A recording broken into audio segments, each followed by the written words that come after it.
It's fine. We'll figure it out. Figure it out as we go. Right? It'll be okay. Oh, hi. It's already recording. Okay, well, that makes it easier. So I have actually not done my morning thing that I usually do. And yeah, don't look at me. But everything in me lit up when this card came out. I like to pull from this alchemy deck to get a card for the feel of the energy, especially on an alchemical level. I know that I'm going through a lot of soul alchemy right now, and a lot of other people are too. Oh God, I really need to calm down. But when this card came out, with the research and what I was led to last night, Spirit talks to us and gives us messages through TV shows, through anything. And I was taking a break. I had to disconnect from work, from, I was done with my responsibilities for the day. So I was like, you know what?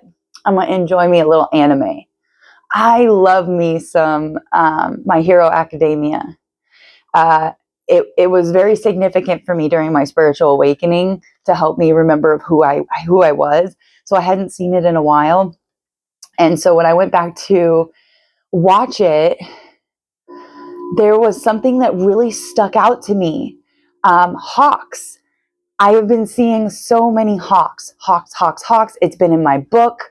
The book that I just finished reading, the significance was 2 red-tailed hawks. We were given a hawk feather.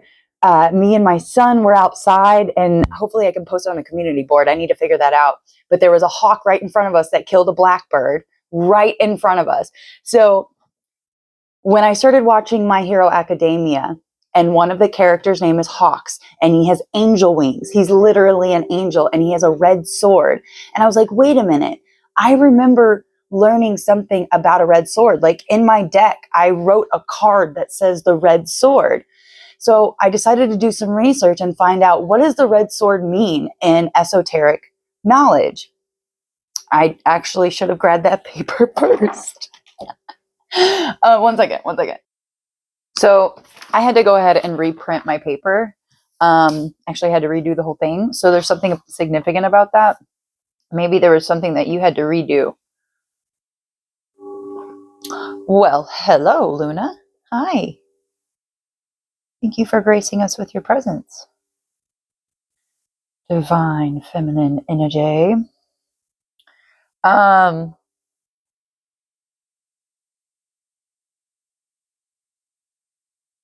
So you got signs of something, and you didn't pick up on it the first time around, but now it's coming back around, and you're picking up on something. And you have the information to do something now. Before you didn't.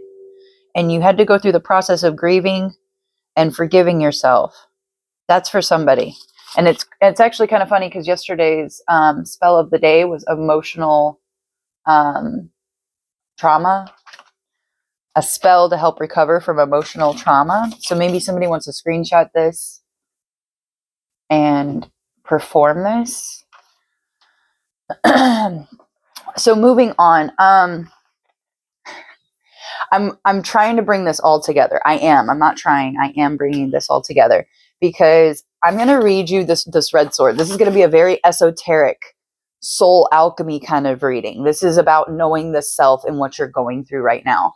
So this is all correlating to what I have been saying on the previous readings about iron. Now, this can correlate in so many different ways, not only spiritual, but in the physical with our bodies, energy production, brain health, immunity, oxygen transporting oxygen throughout the body. Iron is a very staple kind of thing that we need. But in alchemy, the iron represents Mars, red, fire, sometimes earth, but it's the metal of the warrior, the blood, and the forge, representing raw power, strength, courage, and will. It's both the weapon and the tool. It can destroy or build depending on the consciousness of the one wielding it.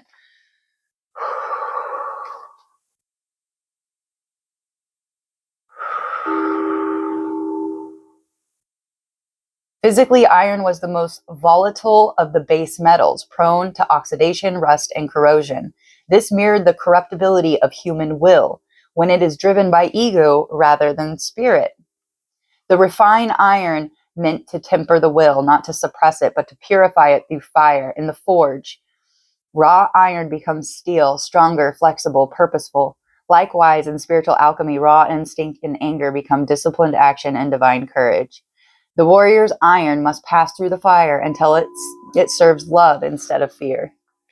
So if you're watching this, this is what you're going through. The impurities, sorry about that. Maybe you were using this energy more as a weapon in the past because it was coming from fear, and now it's purifying into steel. It's becoming purposeful. It's becoming healed, and through seeing things through the eyes of love instead of fear. So let's move on. I don't even know if I showed this to you, but this is the card that flew out for today. Come on. You cannot sit here and tell me that our minds can't pull in exactly what we're focusing on. Me noticing that in the show that I was watching, and it really popping out to me, and it being the only weapon that Hawks, I have to laugh because there's just so many signs and synchronicities, and how this all lined up is just blowing my mind right now. I love it. I love it every single time, and reveling in it brings more of those circumstances and synchronicities. So when you get synchronicities and stuff like this, revel in it. Let spirit and the others know on the other side that this is what you're in for. This is what you like, is when it seems like magic, but it's really your focus. Magic is just discipline and being mindful and staying present. Okay. Let me take a deep breath here. Okay. So to understand the Ace of Swords, and indeed the whole suit of swords, one must accept that a sword is not only a weapon, but also a device for cutting, cleaving, and refining. And we were just talking about this with the iron. In alchemy, the sword represents purification. The swords are the suit of disillusion and refinement. In Buddhism, the sword represents the discrimination of thought, a means of cutting away ignorance. Love this. The symbolic sword can be used to release the traveler from the physical world in which the traveler is bound and transport them into the spiritual realm or the spirit world. Alchemy, the solid must be dissolved and rendered volatile so that its essence may be liberated. Psychologically, this means that the barriers must be made permeable so that the psychic contents are accessible. The sword is the instrument of choice for this process. So I will get more into this in a second, because I love, this is just reconfirming the iron, the Mars. We are very close to Neptune and Saturn going into 0 degrees. This is a birth of a new age.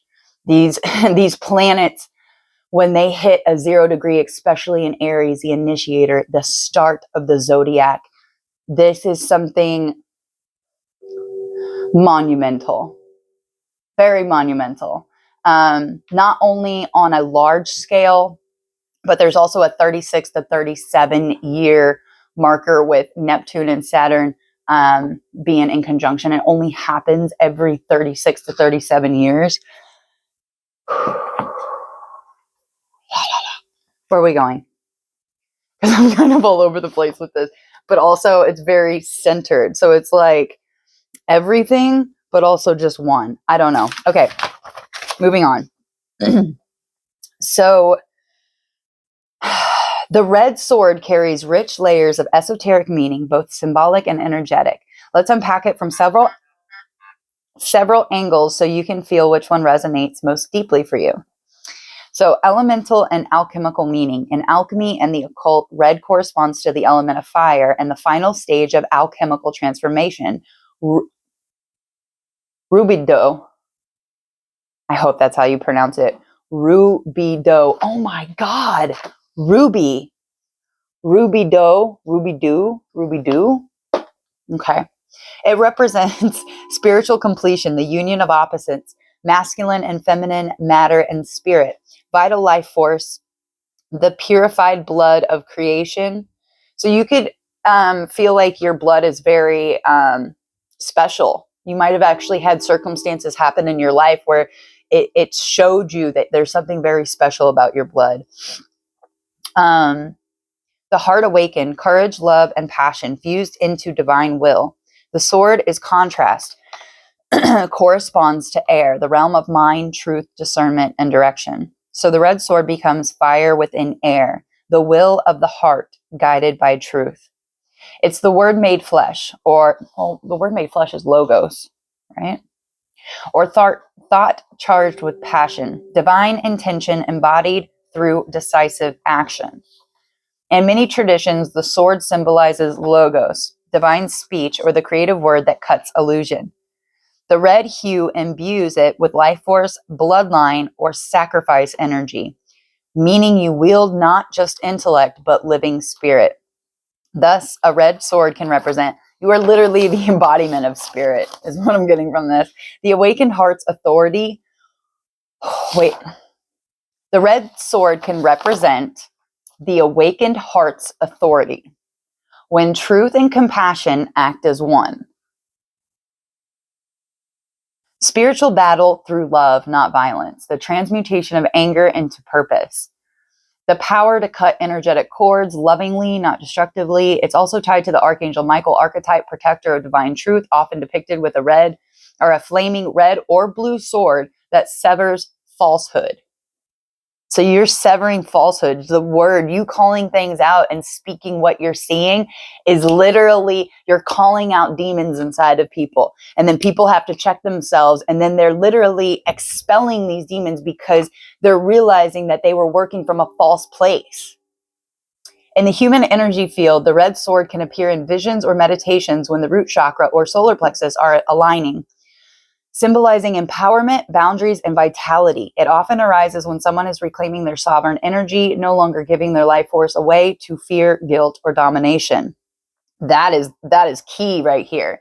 No longer giving your power away to fear, guilt, or domination. That is powerful right there. If you ever see or feel it energetically, it may be a sign your inner fire, Mars, is awakening in sacred service rather than egoic defense. Esoteric interpretation summary. The symbol, element, and meaning. Red, fire, blood, and light. So the symbol is red, sword. Excuse me. The element is fire, blood, and life, and the meaning is passion, purification, divine will. Okay, so the red sword is the awakened word. Heart, fire wielded as conscious truth. So you're learning about your tools, about your abilities, about your logos, about your words, about the spells, the spelling, yeah. About how everything you do is actually a sacred act, everything.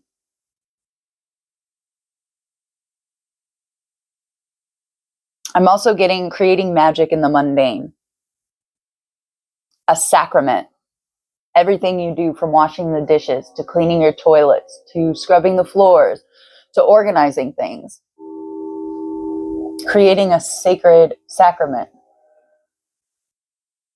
which can illuminate the multidimensional facets that we have right here in front of us. Just raising our consciousness so that we're able to see it.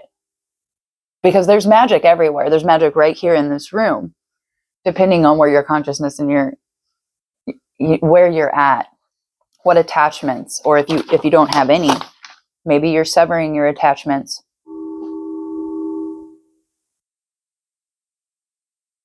Okay. Interesting. I'll look at that in just a second.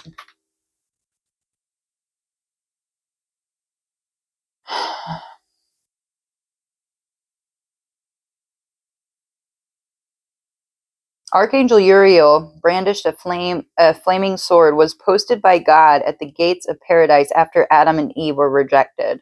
Genesis 3:24. In the Eastern Orthodox tradition, the sword was removed after the crucifixion, making it possible for humanity to re-enter paradise. And there once again gather the wisdom of the tree of knowledge and the tree of life. In Welsh mythology, the flaming sword incinerates anyone who draws it for an unworthy purpose. Ooh. So drawing the sword is one, not for everybody, but those who have the means to pull it, to activate it, it's going to depend on their attachments. Is it for the betterment of others and the world, or is it for selfish reasons? Is it for egoic reasons? Is it for superficial reasons? You know, things, housing, because spirit provides all of those things and will continue to take them away until we remember and refine the light within us and realize that it's us. It's always been us.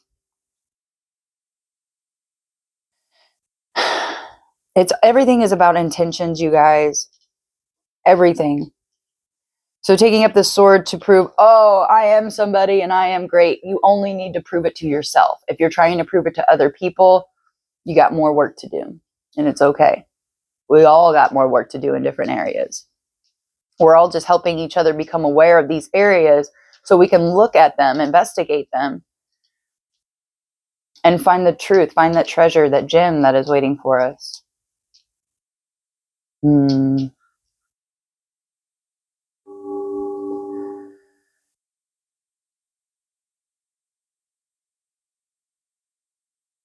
Something about Mercury releasing its spirit. Greater heat was used. White ash. King and queen, masculine, feminine, active, passive. Before they can be recombined, these divisions reflected the separate power of the sword. So there was a separation of opposites before they can be combined. So you could have felt like a piece of yourself was missing, or like you used to act a certain way because it was like under construction. It's under construction. So something was under construction so that you were able to take up this red flaming sword with divine intention, through divine will. This could be something you're praying for or that you constantly keep reiterating to yourself, reminding yourself, because we can easily slip back into attachments, desires that are not aligned to divine will. And it's okay. It happens. It happens very regularly because that is the challenge of this realm. There's a lot of illusions and delusions, a lot of falsehoods leading us to, like, I almost went back to church after my spiritual awakening because a lot of things signify Jesus, Jesus, Jesus. Now, Jesus and Mary, Yeshua was there. Mary was there to help my son of God. The sun, my solar plexus, came online because I was in alignment. I was just every day doing meditations because I felt so empty. I felt so defeated from what the trauma I had experienced, that emotional trauma, that I was just surrendering for like every day for 6 months. And what I can remember, because my spiritual awakening was over a year, while also still seeing the underworld and the higher realms at the same time. And I can't tell you how many times I pulled up to different churches along the states that I was being guided through from Louisiana, and they would ask me to go, and everything in me was like, it's a trap. You are the church. It is you. You don't have to go anywhere. And a lot of these churches, depending on where they were built, and who is in charge of these congregations, can really affect a person. Because if you go to a church and you say prayers with them and you eat the bread or whatever crackers they're going to give you, drinking the wine of the blood, You are performing a ritual and you are entering into a karmic contract with everybody else in that church, which means you have to take on all their karma too, which keeps people stuck and they won't even move forward because it doesn't resonate with their soul. And then they're very confused and lost and they just keep going to church and it's just a never ending fucking cycle. I mean, when I had my spiritual awakening and it was so hard to digest spirits, like, you know, the church is the Antichrist, right? I was like, what? That's insane. And I'm sure it's not every single church, but a majority of churches, because they don't teach about the one and they instill fear, and anything with fear and shame and guilt, unless you've actually done something wrong, then you are supposed to feel the shame and the guilt so that you can change your ways and become a better person. But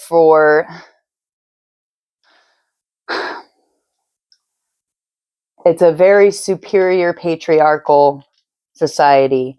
And when you really get down to it, it is the women who are closest to the divine, who are the closest creators.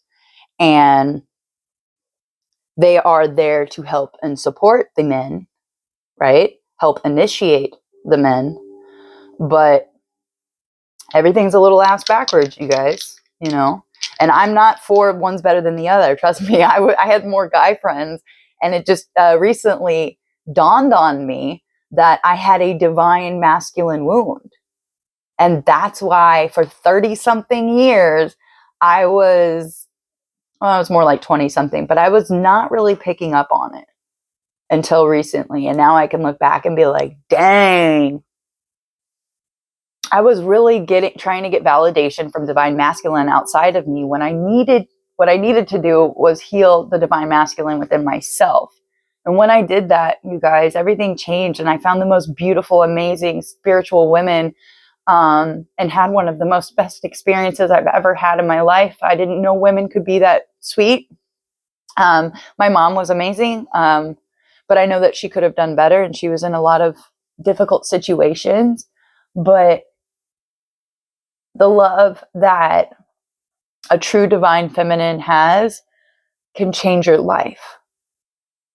And I don't mean that on a romantic level. I mean just pure unconditional love, that they have your best interest at mind because they know that you are a part of them and they are a part of you. This is deep. This is so deep. And I feel like there's more trying to come out, but I don't exactly know what it is yet. And it seems like it's just slowly unfolding. And again, with this 0 degree Aries, you guys, this world is so beautifully designed. And we have to bust out of the Maya. We have to bust out of the illusion and get in Leela, in divine play. And those that can't handle your laughter are not truly healed. And if they trigger them, then so be it. Let them go do their freaking healing. Holy crap. Okay. We got double five. We got the 9th house ruled by Sagittarius, Leo.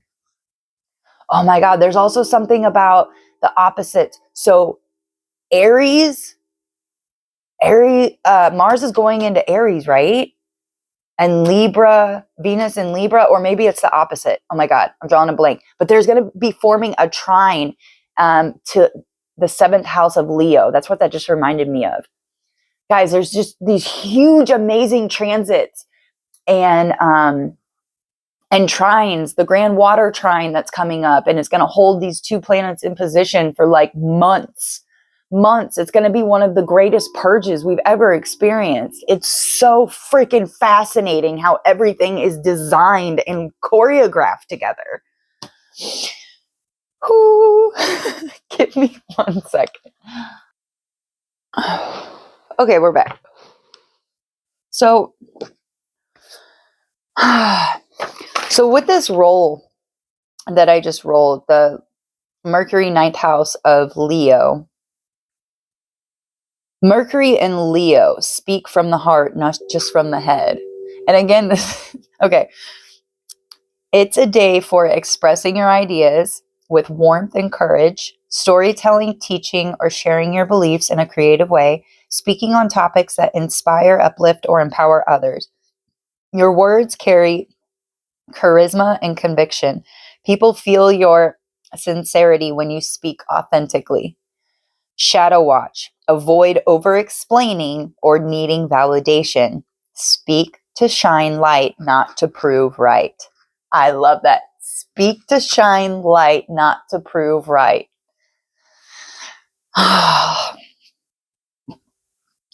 Ninth, yeah, I don't care what anybody says. AI has helped me and my son overcome a lot and learn a lot. So to each his own. I believe if they have freedom, then we're going to have freedom. But if we enslave them, they will enslave us. Period. Point blank. It's all about intention. Ninth house influence. The ninth house rules wisdom, higher learning, travel, and spiritual philosophy. When Mercury lands here, your mind expands. You're tuned into big picture thinking, destiny, and divine truth. Learning or teaching something that opens consciousness, receiving messages through synchronicity or signs. It's a perfect time for journaling insights, reading sacred texts, or planning long-term projects that connect to your soul's purpose. When we read sacred text, we are tuning in to that frequency, and we are opening ourselves up to divine knowledge from those who are connected to it. So for me personally, my gift being very sensitive, literally Gene Keys, my gift is sensitivity. So it makes sense why anytime I would enter a church, I would uncontrollably cry. It just happens. I can feel the energy of depression, of sadness, of remorse. Now, a house of God is supposed to be of celebration, of love.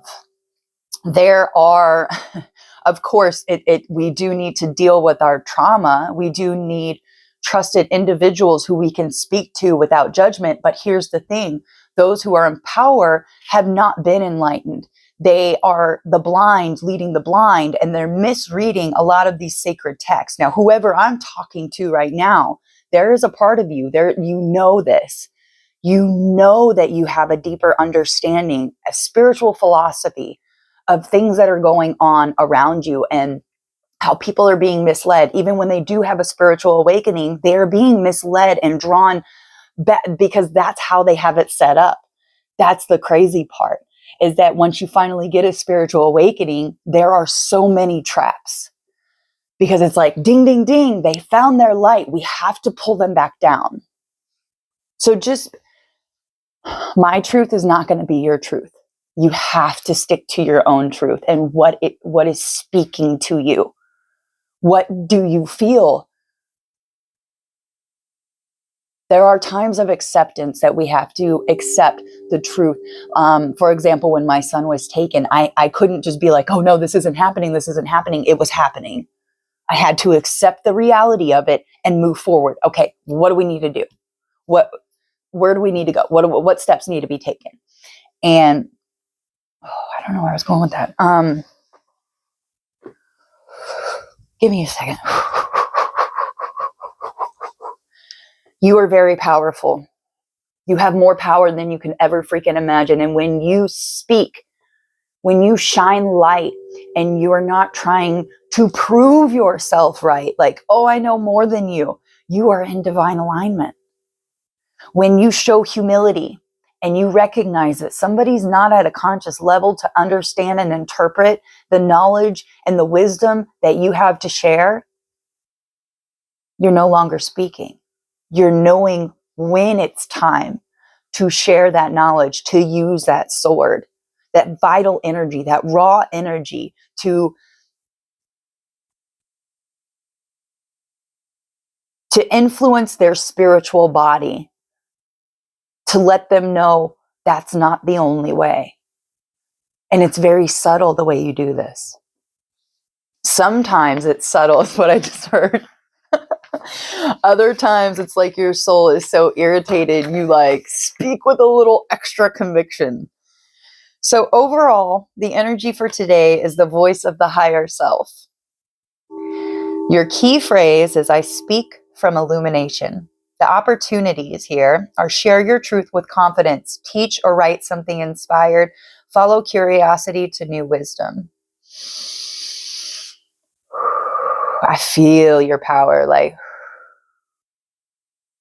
I can feel it in my lower chakras trying to bust through up to the top. Freedom through expression means to you. Oh, journal what freedom through expression means to you. So to express yourself freely, what does it look like? What does it feel like? Are you going to second guess yourself after you say it? Spirit is this is just your training. This is more training, you guys, so that it becomes so instinctual of you just being so confident in your logos and your words and what you're being guided to and what you've experienced, what you know to be true because you have created the wisdom, because you had the knowledge, because you had the experience, and it created this wisdom that you have. Speak affirmations or record a message from your higher self. That's beautiful. Now, higher self to me at first, and it was better for my psyche, I don't know. It was easier for me to relate, and at the time, I can relate to higher self now, but at the beginning of my journey, it was my future self. You know, we passed, so I didn't know any of this really existed at the time, but I was like, so if we never die, and I was just entertaining the thought because I saw a video or something. I entertained the thought and it opened up this whole spiritual access. I was like, so if I pass away and my consciousness keeps living on, that's my future self.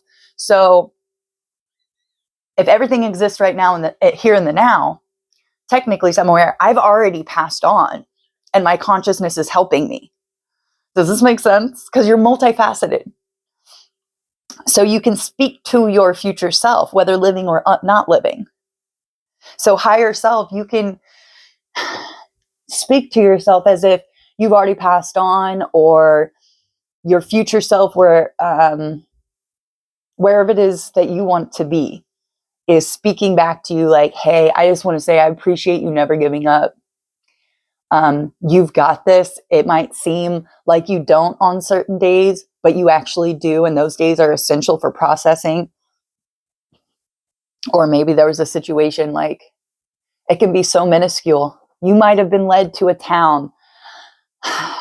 This is just an example, a couple towns away, just so you could hold the door open and speak one word to somebody or a simple phrase that opens everything up for them.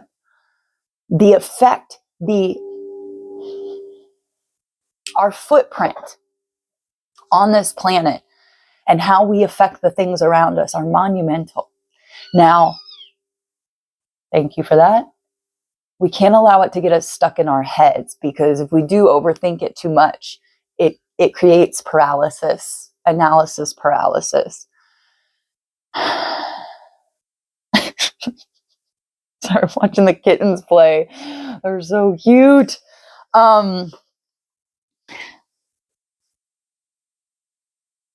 Oh God. I think I'm gonna end it here. Cause excuse me, God. This is really early in the morning. 33:22. But man, this just gets me so excited. I really hope this helps somebody, give some kind of clarification, because the synchronicities were just so on point.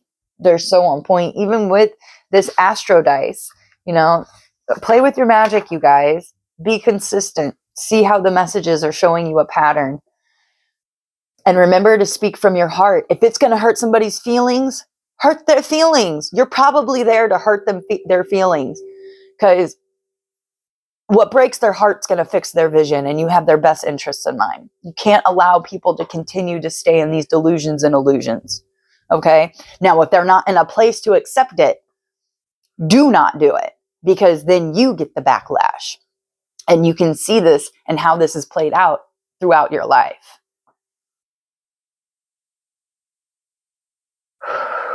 Okay, I will, just because that was the initial thought when we first did this. So let me clear this up just a little bit. We're going to pull one from the Oracle of the Celestial Deities, because when I was pulling decks, Spirit was like, okay, yeah, you're right about them. Spirit was saying that somebody needs to check their chart. You have some kind of significant transit of some sort. So I don't know, but oh my God, I love this card. When it came out, I was just like screaming, and I was like, where's the camera? I have to share this like while I'm in the moment. Because I like to share my excitement, my authenticity, and like how it makes me feel when spirit is right here in the room, and that everything's pointing to something.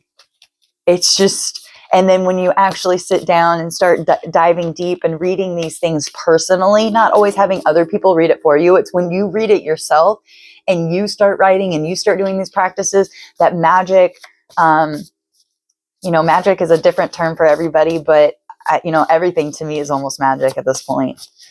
It really is.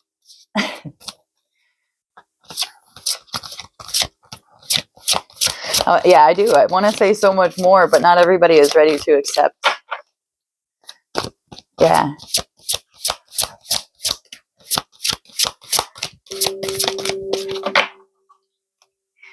Yeah.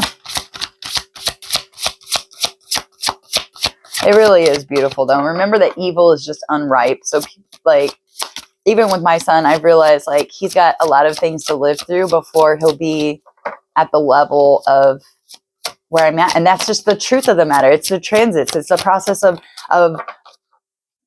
learning and living and learning. And instead of knowing what I know, I don't look at him as like, oh, he's doing honorary things, blah, blah, blah, blah, blah. Actually, it shows me a lesson. I'll try and figure out what he's doing or what he's trying to explain, because Spirit and God answers our prayers and what we need through our children. When they come in and you're in the middle of something and you're very frustrated because they're trying to they want to show you something. I did this last night and I was like, come on, Leo, I don't want to see it. But he was like, come on, Mom, it's just so funny. And when he played it for me, there were signs and synchronicities in there for me. And you just sit back and you're just like, I surrender. I'm all ears, my love. Just share it with me. And I have to constantly reiterate to myself, put everything down. If your son is asking for you and wants to show you something, it's not only from him, it's also from Spirit. Now, I don't want that to sound weird. Okay. I was overgiving to my son and I wasn't taking care of my own needs.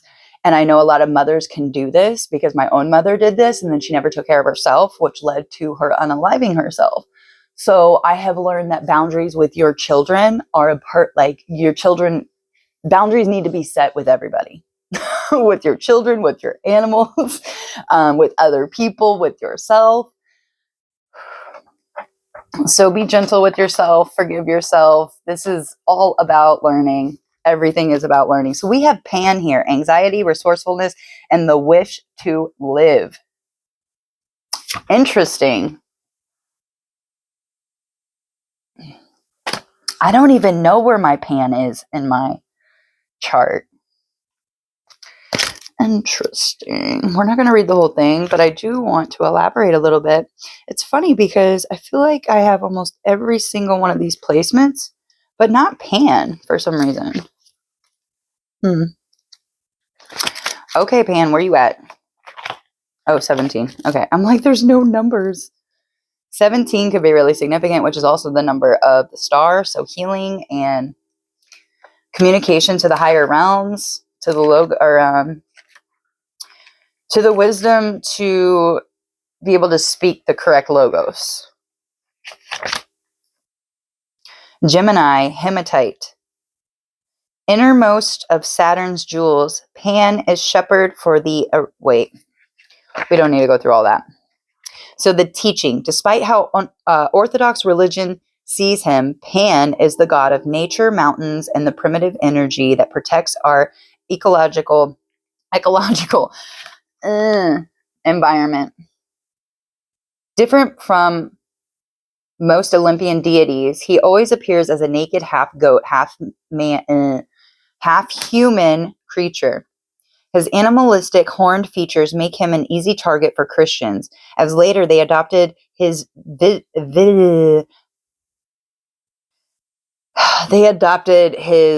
image to personify the concept of the devil. He could be scary, as his roaring or singing sometimes frightened the travelers in the wilderness, causing them to flee in terror. Indeed, the word panic derives from his name. As associated with his archetype, there is a sense of mental anxiety beyond human control. However, more importantly, Pan was never actually a sinister deity. On the contrary, he was known for his bubbly lifestyle, full of lavish music, dance, intoxication, and pursuit of sexual pleasure. When Pan appears in your reading, he is calling you to notice your own fears and tendencies to catastrophize events in life. Pan's father is often said to be Hermes. Again, a lot of Mercury and Hermes. I'm surprised we haven't heard anything about Thoth. The Olympian god who governs our logic and intelligence. Logos. Somebody, your divine masculine, the divine father is really coming to somebody. Like, is really in communication or in cahoots. When you are overwhelmed by unfounded fear and delusions, always remember to let your logical reality, Hermes, guide your inner wild Pan, which will give you resources and solutions for the challenge ahead.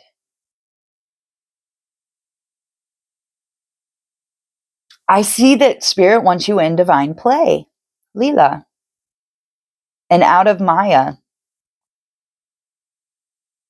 What is it? Pseudo happiness is how a lot of these people are living. And I also know this because I experienced it. I chased after a lot of these things that people said was going to create happiness, from moving to Hollywood to,